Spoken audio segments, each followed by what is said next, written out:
आज इस कहानी में मैं आपको वही बताता हूँ कि इंसान की कौन कौन सी गलतियाँ हैं जो इंसान को बर्बाद कर देती हैं। अपनी बर्बादी के कारण पता चल जाए तो हम अपने जीवन को सुखमय बना सकते हैं।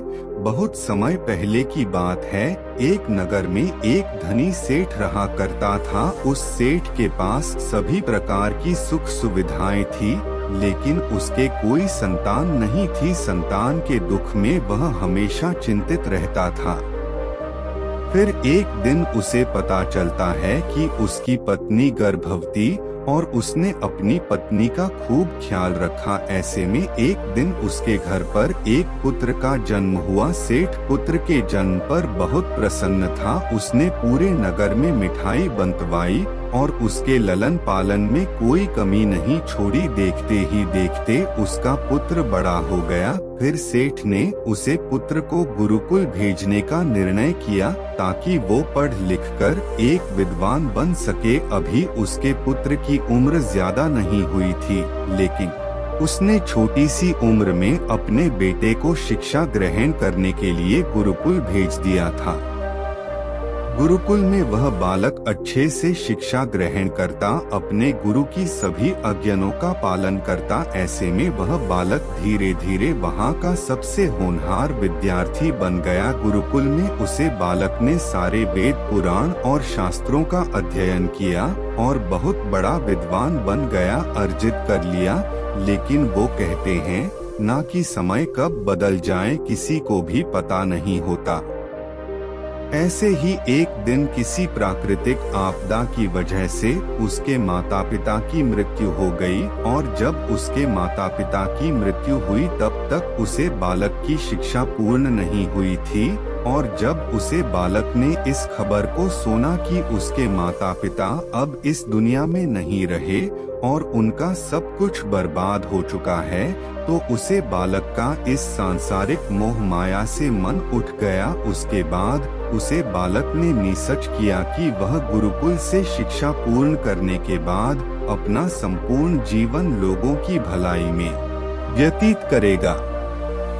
फिर जब उसे बालक की शिक्षा पूर्ण हो गई तो उसके बाद वह बालक सन्यासी बन गया और वह सांसारिक वस्तुओं से दूर हिमालय के जंगल में चला गया। जंगल में जाकर उसने वहां लंबे समय तक तपस्या की। तपस्या पूर्ण करने के बाद उसे सन्यासी ने लोगों को शिक्षा देना आरंभ कर दिया। समय के साथ साथ उसे सन्यासी की चर्चा चारों तरफ होने लगी और दूर दूर से लोग उसके पास शिक्षा ग्रहण करने आने लगी और बहुत से लोग उनके पास अपनी समस्याओं का समाधान खोजने के लिए भी आने लगी। सन्यासी सभी लोगों की समस्याएं बढ़िया आसानी से सुलझा देता, जिस वजह से वह पूरे राज्य में मशहूर हो गया था। लेकिन जिस नगर में वो रहता था उसे नगर का राजा एक क्रूर व्यक्ति था। जब राजा को उसे सन्यासी के बारे में पता चला तो उसने उसे सन्यासी से मिलने का निश्चय किया। अगली सुबह को राजा अपने महल से निकलकर उस सन्यासी से मिलने के लिए निकल गया और फिर वो उसे कुटिया पर जाकर पहुंच गया। वहां पहुंचकर जब राजा ने उसे सन्यासी को देखा तो वह देखता ही रह गया। उसके चेहरे पर एक अलग ही वेश था। जब वह सन्यासी के पास पहुंचा तो उसे बड़ी अपार शांति का अनुभव हुआ। उसे राजा ने उसे सन्यासी को प्रणाम किया और मेरे पास बैठ गया और उसे वार्तालाप करने लगा।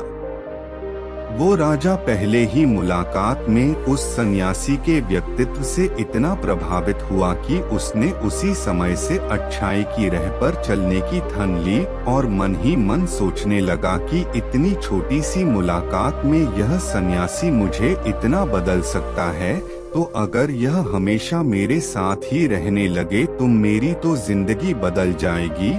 और यही सोचकर राजा सन्यासी से अपने महल चलने के लिए आग्रह करने लगा। राजा का आग्रह सुनकर सन्यासी मना नहीं कर पाया और वो राजमहल चलने को तैयार हो गई। फिर राजा सन्यासी को लेकर राजमहल की ओर चल दिया। राजमहल पहुंचने पर राजा ने सन्यासी का खूब आदत सत्कार किया और उसके बाद राजा ने सन्यासी को एक सही कमरे में भोजन करवाया। भोजन के पक्ष सन्यासी ने राजा को धन्यवाद दिया और राजा से जाने की आज्ञा मांगी। यह सुनकर राजा ने कहा कि आप हमारे बाग में जब तक चाहे तब तक रह सकते हैं।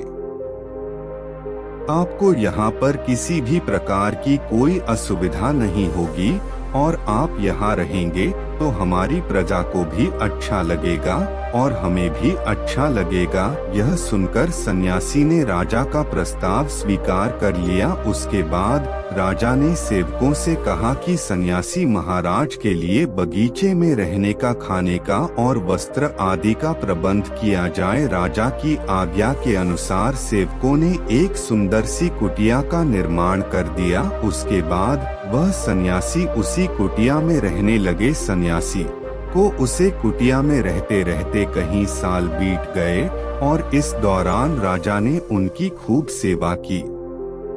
परंतु कई सालों बाद एक दिन राजा और रानी को आवश्यक कार्य के लिए दूसरे राज्य जाना पड़ा, लेकिन उन्होंने एक सेवादार को सन्यासी की सेवा के लिए नियुक्त कर दिया। परंतु वह सेवादार राजा के जाने के बाद बीमार पड़ गया और अपने घर चला गया और कभी लौटकर वापस नहीं।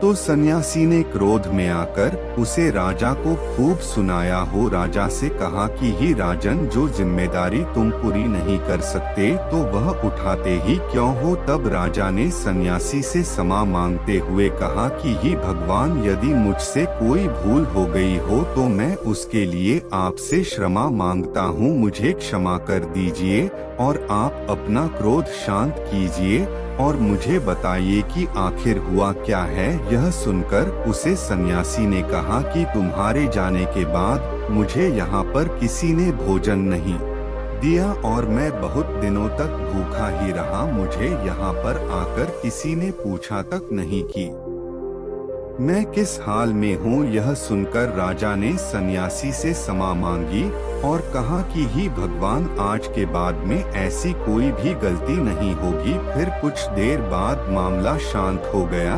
जब राजा और सन्यासी के बीच वार्तालाप हो रही थी तो रानी भी यह सब वार्तालाप चुपके सुन रही थी और सब कुछ देख रही थी। उसके बाद राजा ने उसे सन्यासी को कोई भी शिकायत का मौका नहीं दिया और उसकी खूब सेवा की। परंतु कुछ दिनों बाद राजा को फिर किसी आवश्यक कार्य से अपने राज्य से बाहर जाना पड़ा, लेकिन इस बार राजा ने राज्य से बाहर जाने से पहले अपनी रानी को कहा कि जब तक मैं नहीं आऊं तब तक आप स्वयं सन्यासी की देखभाल करोगी। यह सुनकर रानी ने कहा कि जी महाराज, आप निश्चित होकर जाइए, मैं सन्यासी महाराज की अच्छे से देखभाल करूंगी। उसके बाद रानी हर रोज भोजन बनाकर सन्यासी महाराज को भेज देती थी।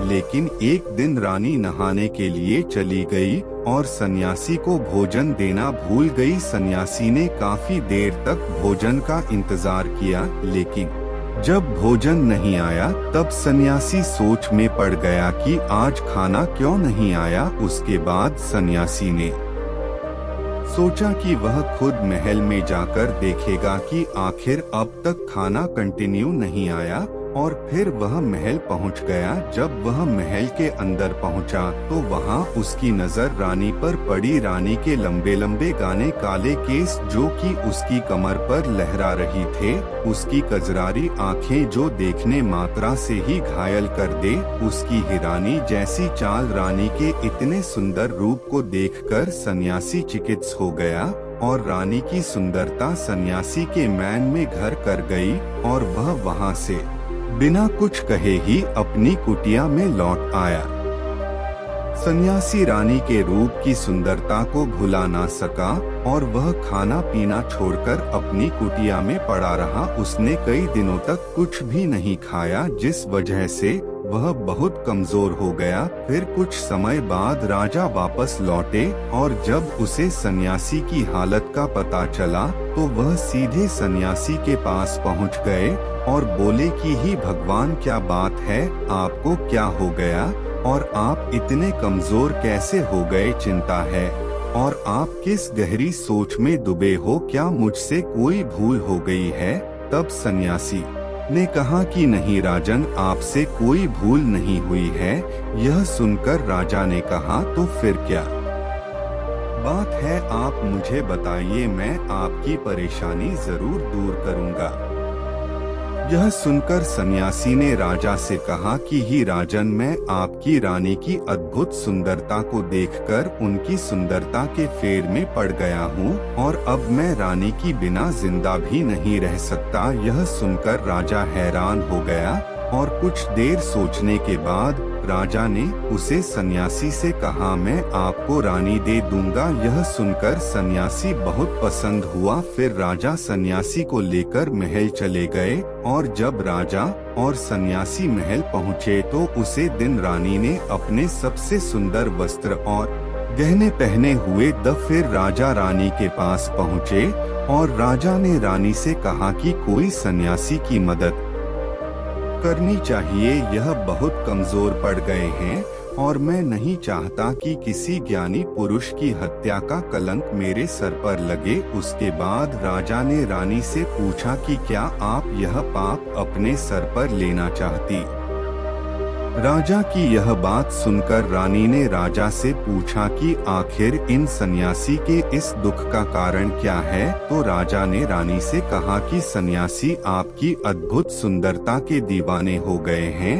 राजा की यह बात सुनकर रानी ने कहा कि राजन, आप चिंता मत करिए, अब आप सब कुछ मेरे ऊपर छोड़ दीजिए। मुझे पता है कि मुझे अब क्या करना है, उससे आपके ऊपर ना तो सन्यासी की हत्या का पाप लगेगा और ना ही उससे मेरे पवित्र धर्म का नाश होगा। रानी की यह बात सुनकर राजा ने रानी को सन्यासी को सौंप दिया। उसके बाद सन्यासी रानी को लेकर कुटिया पर पहुँचे। जब रानी सन्यासी की कुटिया पर पहुँची, रानी ने सन्यासी से कहा कि हमें रहने के लिए घर चाहिए, हम इस झोपड़ी में नहीं रह सकते। यह सुनकर सन्यासी राजा के पास गया और राजा से जाकर बोला कि हे राजन, हमें रहने के लिए घर चाहिए। सन्यासी की बात सुनकर राजा ने उनके लिए घर का प्रबंध कर दिया। फिर सन्यासी रानी को लेकर घर पहुंचा। जब रानी सन्यासी के साथ उसे घर पर पहुंची तो रानी ने सन्यासी से कहा कि यह घर तो बहुत गंदा है और इसकी हालत बहुत खराब है, मैं इस घर में नहीं रह सकती। यह सुनकर सन्यासी फिर से राजा के पास गया और राजा के पास जाकर बोला कि ही राजन, जो आपने हमें घर दिया है उसे घर की हालत बहुत खराब है। सन्यासी की बात सुनकर राजा ने उसे घर की हालत ठीक करवा दी। उसके बाद फिर रानी घर के अंदर गई और नहा धोकर बिस्तर पर आ गई। फिर सन्यासी भी बिस्तर पर आ गया। फिर उसके बाद रानी ने सन्यासी से कहा कि आपको पता है कि आप कौन हैं और आप क्या बन गए हैं? आप एक महान सन्यासी द, जिसके लिए राजा स्वयं सारी जरूरत की वस्तुएं उपलब्ध करते द, जिसके पास लोग दूर दूर से ज्ञान ग्रहण करने आते द, जो लोगों को सत्य की राह दिखाया करते द, जो लोगों की समस्याओं का समाधान करते द, जिनको सभी लोग एक गुरु मानते द, जिनकी सब भगवान के रूप में पूजा किया करते द, और आज आप वासना के कारण मेरे गुलाम हो गए हैं। रानी की यह बात सुनकर उसे सन्यासी को एक झटका लगा और उसे महसूस हुआ कि वह तो एक सन्यासी है और वह यह सब क्या कर रहा है। वह तो यह सारी सुख सुविधाओं को छोड़कर शांति की तलाश में जंगलों में चला गया।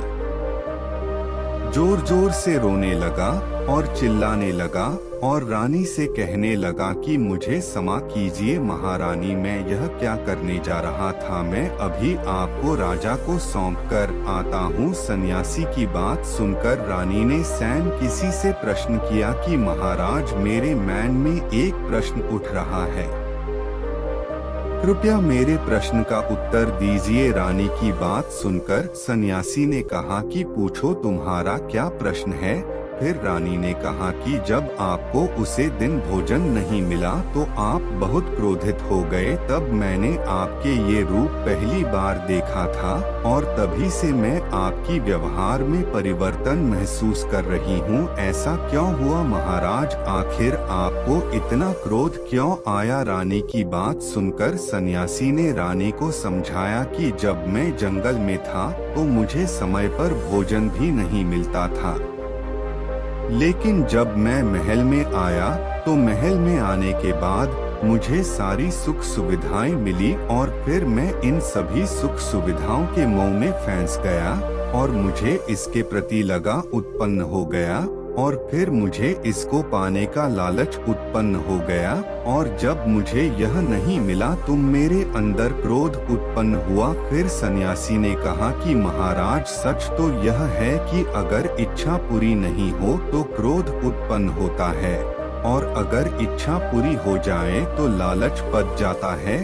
फिर सन्यासी ने रानी से कहा यह इच्छा की पूर्ति ही मुझे वासना के द्वार तक लेकर आई है और मैं आपके प्रति आकर्षित हो गया। इसके बाद वो सन्यासी रानी को लेकर राजा के पास गया और बोला कि राजन मुझे क्षमा कर दीजिए, मुझे अपनी गलती का एहसास हो गया है। यह लो आपकी रानी, मुझे यह सब नहीं चाहिए। मैं अपनी इच्छा के वशीभूत होकर यह गलत कार्य करने जा रहा था और अपने जीवन को बर्बाद कर रहा था, लेकिन अब मुझे सब कुछ समझ आ गया है। उसके बाद उसे सन्यासी ने कहा कि ही राजन मनुष्य की बर्बादी का कारण उसकी 4 आदतें बनती है और दुनिया की हर एक व्यक्ति के अंदर यह 4 अवगुण होते हैं, लेकिन जो व्यक्ति इन पर नियंत्रण का लेता है वह दुख और परेशानियों से बच जाता है। वहीं जो व्यक्ति इन चारों दोस्तों पर नियंत्रण नहीं कर पाता है वो बर्बाद होने के कगार पर पहुंच जाता है।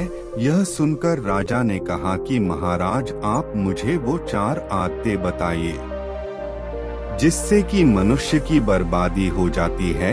फिर सन्यासी ने राजा को मनुष्य को बर्बाद करने वाली आदतों के बारे में बताया कि ही राजन मनुष्य को बर्बाद करने वाली पहली आदत है इच्छा, क्योंकि इच्छा ही दुनिया की हर एक व्यक्ति के अंदर सबसे पहला अवगुण होता है और जो व्यक्ति अपनी इच्छाओं को नियंत्रण में नहीं रख पाता है वह जीवन के किसी भी क्षेत्र में सफल नहीं हो पाता है, क्योंकि जैसे ही उसकी एक इच्छा पूरी होती है वह दूसरी की ओर बढ़ाने लगता है और दूसरी पूरी होती है तो तीसरी इच्छा उसके मन में जागृत हो जाती है और फिर ऐसे करते करते इच्छाओं पर नियंत्रण ऐन होने के कारण इसी जाल में ऊर्जा रहता है और दुखी सकता है। इसीलिए राजन जब हम इच्छाओं पर नियंत्रण का लेते हैं तो हम हमारे मन पर भी नियंत्रण का लेते हैं और जब हमारा मन हमारे बस में होता है तो हमें सुखी सुखी प्राप्ति होती है। फिर जो हम चाहते हैं वही हमारे साथ होता है। फिर सन्यासी कहता है कि ही राजन मनुष्य को बर्बाद करने वाली दूसरी आदत है वासना। वासना का जन्म हमारे मन में उठने वाली इच्छाओं से होता है। जिस प्रकार इच्छा का कोई अंत नहीं होता और मनुष्य वासना के जाल में फंसता ही चला जाता है, वासना के वशीभूत होकर मनुष्यों को कुछ भी नजर नहीं आता है। आज तक जितनी भी लड़ाइयाँ हुई है उनका सबसे बड़ा कारण स्त्री को पाने की इच्छा ही रही है। स्त्री के प्रेम में वशीभूत होकर राजा महाराजाओं ने आज से पहले बहुत सारे युद्ध किए हैं। रावण ने संसार का सबसे बुद्धिमान व्यक्ति था, लेकिन उसने भी माता ताकि सुंदरता की फिर मैं आकर अपना सब कुछ बर्बाद कर लिया। उसकी मृत्यु का कारण एक स्त्री ही बनी थी। कहीं राजा महाराजा तो युद्ध में इसलिए हार गए क्योंकि वो लोग स्त्रियों से रासलीला रचने में ही रह गए। ईश्वर ने तो स्त्री की उत्पत्ति इस संसार को बढ़ाने के लिए की है, लेकिन आजकल लोगों ने इसे अपनी वासना का शिकार बना लिया है अपने मनोरंजन का साधन समझने लगे हैं, और जब उन्हें अपना यह मनोरंजन नहीं मिलता तो वो पागल हो जाते हैं और ना जाने क्या क्या कर बैठते हैं। इसीलिए ही राजन, जितना हो सके उतना वासना से दूर रहना चाहिए। फिर सन्यासी कहता है कि राजन, मनुष्यों को बर्बाद करने वाली तीसरी आदत है क्रोध, क्योंकि जब मनुष्य की वासना की पूर्ति नहीं होती है तो उसके अंदर क्रोध उत्पन्न हो जाता है, और जब व्यक्ति को क्रोध आता है तो उसे पर उसका नियंत्रण नहीं होता है, और फिर वो क्रोध में आकर कहीं गलत निर्णय ले लेता है। वो दूसरों को भला बुरा का देता है, गलियां निकल देता है, और जब उनका क्रोध शांत होता है तो उन्हें अपनी गलती का एहसास हो जाता है, लेकिन तब तक तो सब कुछ बर्बाद हो चुका होता है। क्रोध के कारण मनुष्य के कहीं बने बनाए काम भी बिगड़ जाते हैं। जब मनुष्य के भीतर क्रोध उत्पन्न होता है तो वो अंदर से बहुत कमजोर हो जाता है, और एक कमजोर मनुष्य कुछ भी नहीं कर सकता है, उसे कभी भी सफलता हासिल नहीं हो सकती। क्रोध हमारे भीतर तनाव को उत्पन्न करता है, और अगर एक बार हम तनाव में चले गए तो हमारा पूरा जीवन बर्बाद हो जाता है। फिर सन्यासी कहता है कि ही राजा, मनुष्य को बर्बाद करने वाली ज्योति आदत है लालच ही राजन। लालच का फल सदैव बुरा होता है। लालच में पड़कर हम बहुत से लोगों का बुरा कर देते हैं।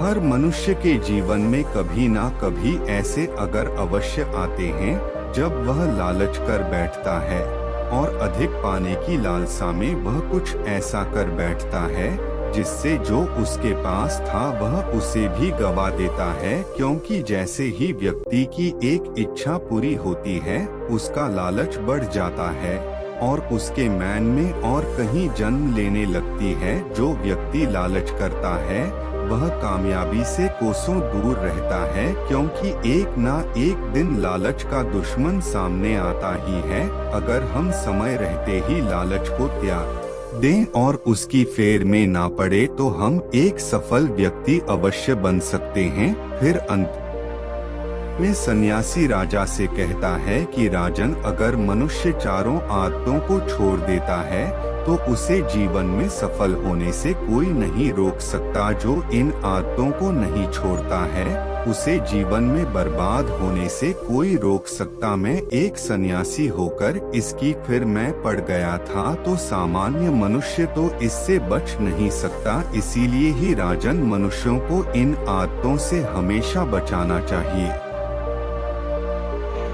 अगर आपको ये कहानी अच्छी लगी हो तो लाइक और शेयर जरूर करें, और चैनल को सब्सक्राइब जरूर करें।